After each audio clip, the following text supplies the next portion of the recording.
Our featured speaker, he's amazing. He's an accomplished speaker. He has all type of titles, DTM to the 5th, maybe hopefully soon to be to the 6th power. Mr. Hugh Wang, but his evaluator tonight is Mr. Albert Jones. Have him come forward to do that. And by the way, everyone will be given an evaluation as well. Albert Jones.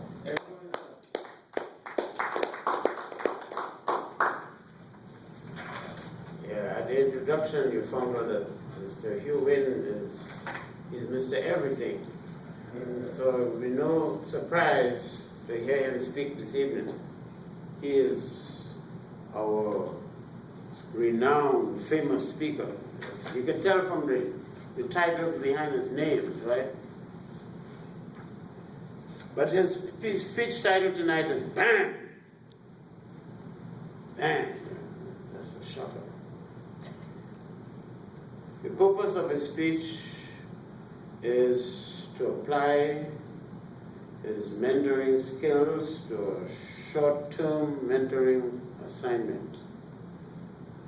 The purpose of this speech is for the member to share some aspect of his experience as a Toastmaster mentor.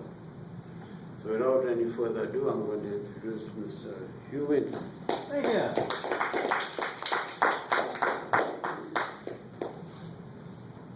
Be a mentor. Bam! Toastmasters! Yes. Do you need a mentor? I'm the man. I've been through lots and lots of fights, so I can get you through any struggle. I've been in Toastmasters over 12 years. So I've been through the different challenges, the punches that might come at you. I know how to defeat the fear of public speaking. That's the biggest opponent anyone can face in here, right? So I can teach you how to do that. There's a saying, if you want to go fast, go alone. If you want to go far, go together. I have a saying that if you want to go fast and far, get a mentor. So a couple of years ago, it was 2017, a young man visited our club. My first words to him were, "Welcome to Toastmasters! How'd you find out about us?" And so he talked about himself, and I thought it was pretty interesting. He came from the West Coast. So I wanted to encourage him to do speaking. And he saw me speak, and he asked me, "Could you be my mentor?" I said, "Okay, I would love to be your mentor. Since I know you came from the West Coast, and you were in the Toastmasters Club before, in the West Coast of Florida and Tampa, you can do your icebreaker right away. No problem at all, right?" So the first thing I said to him was, schedule your icebreaker, do your first speech. Because I found out that even though he joined Toastmasters in Tampa a few years back, he didn't do any speeches. I was like, how can you join Toastmasters and not do speeches? You got to speak to get the most out of it.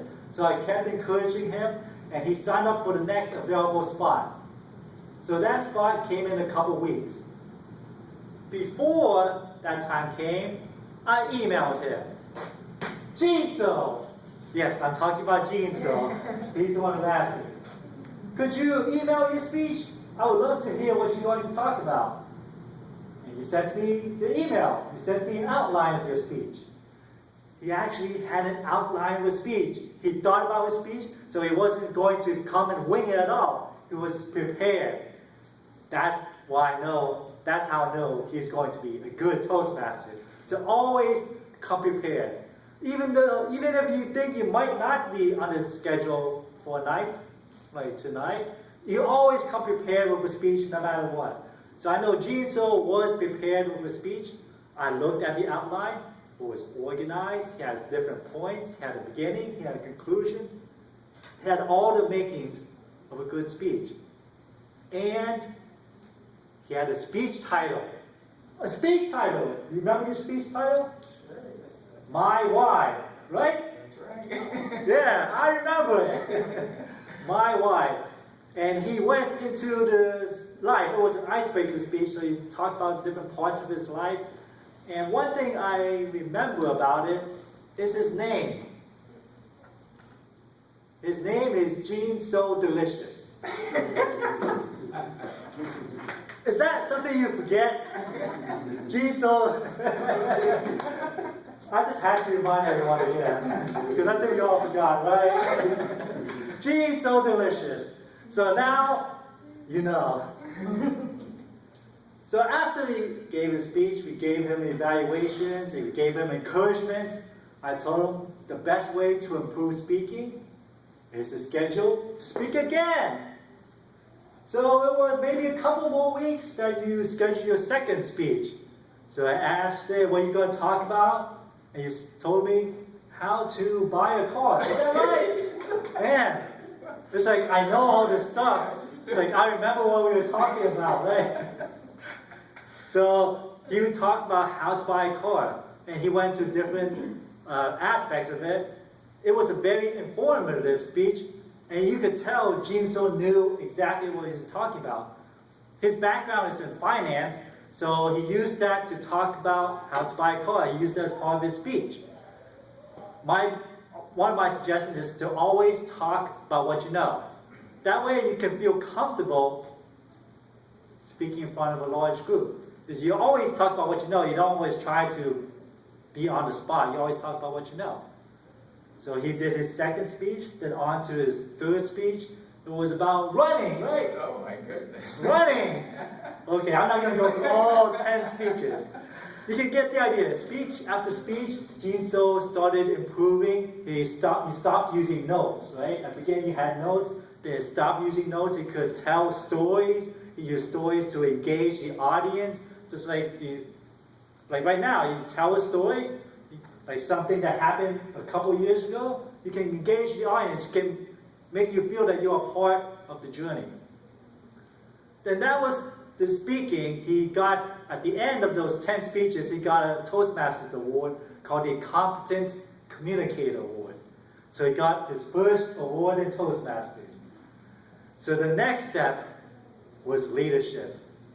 So Gene So, your background is in finance, I think you'll be a great treasurer for a club with such a speaker. So last year, Gene So was our club treasurer. And he did a great job. All the money's still in the bank. We were able to pay our bills so we can meet here at Florida Career College. So he was a great treasurer. He also jumped into Pathways, which is the new education program in Toastmasters, one of the first members to do Pathways. So he got an education award using the traditional education program Toastmasters, and he did Pathways. So I think you'll be a great vice president of education. Oh boy. So this year, Gene So is the vice president of education. I think he's doing a wonderful job sending out reminders about the agenda, talking about the contest, getting people to sign up. And he's also giving encouraging messages. So I think next year, you'll be a great president. Oh. Bam! Toastmasters. Yes, that's how I get you. I become a mentor, and that's how you can go fast and far with what you want to do in Toastmasters.